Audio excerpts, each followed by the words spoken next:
Hello，大家好，春天到了，今天我们来分享一个属于春天的食物——艾草青团。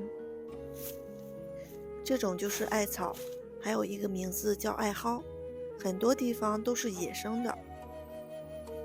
艾草在南方很多地方的传统食物中，它都作为主要的原料。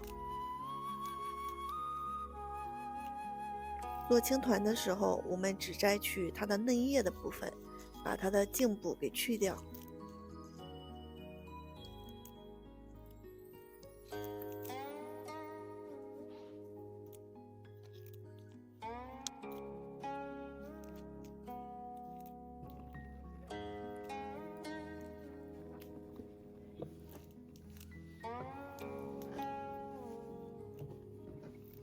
艾草摘好之后，我们把它清洗干净，放在一边备用。接下来，我们先来准备做青团的馅料。今天做咸蛋黄肉松馅儿，还有花生芝麻馅儿。先将咸蛋黄平铺在烤盘里，然后放入烤箱，用烤箱180度左右的温度，烤到咸蛋黄呲呲冒油。烤好的咸蛋黄，我们把它放进容器里，用勺子或者其他工具把它压碎。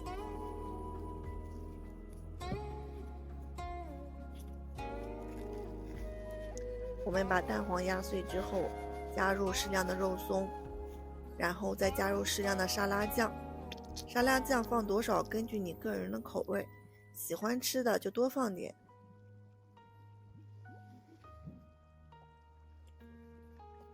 这里喜欢吃海苔碎的，也可以放一点海苔碎进去。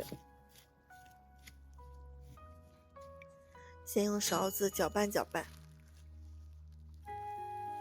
然后再戴上手套，用手把咸蛋黄、肉松还有沙拉酱一起抓拌均匀。感觉全部抓拌均匀之后，我们取适量，然后把它揉成一个小圆球。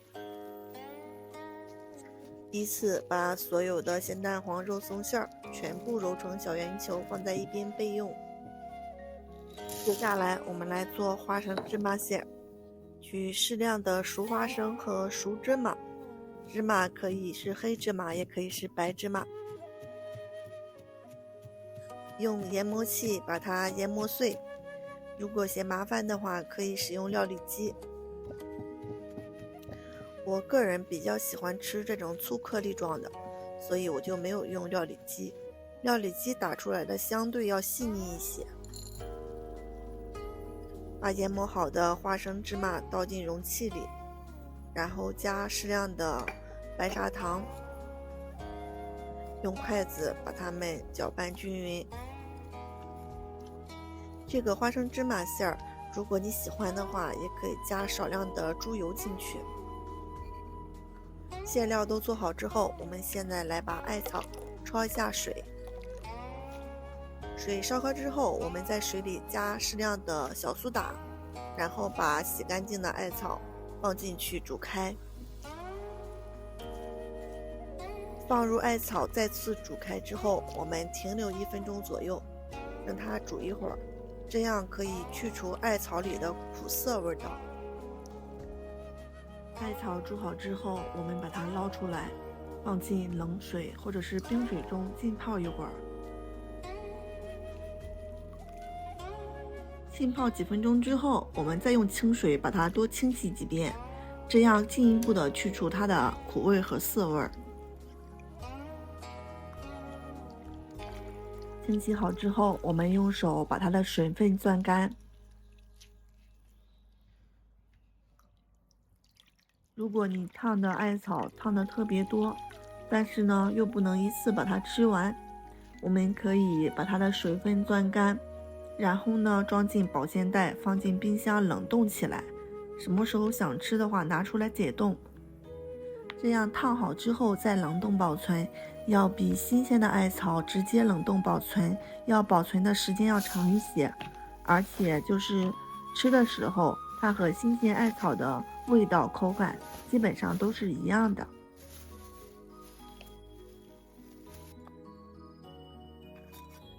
接下来我们取适量的烫熟的艾草，把它放进料理机内，加适量的开水，把它打成艾草糊糊。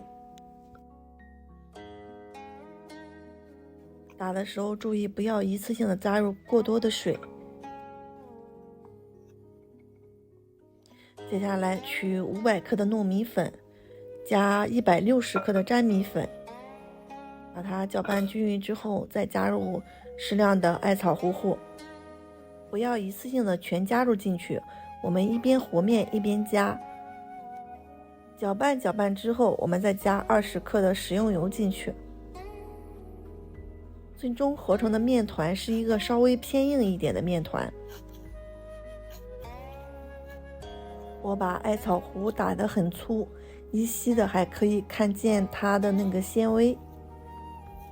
不喜欢这种粗糙状态的，可以把艾草糊打得再细腻一些。下面我们就来包青团了。取适量的小面团，用手把它捏出一个窝窝，然后包入我们做好的咸蛋黄肉松馅儿，用虎口把它收紧，揉成一个圆球。如果家里有油纸的话，可以在青团的下面垫一层油纸，这样可以防粘。依次把所有的咸蛋黄肉松馅儿做好之后，接下来我们再做花生芝麻馅儿。因为我没有加猪油，所以它是松散的状态，包的时候就是比蛋黄馅儿要稍微的有一点难度。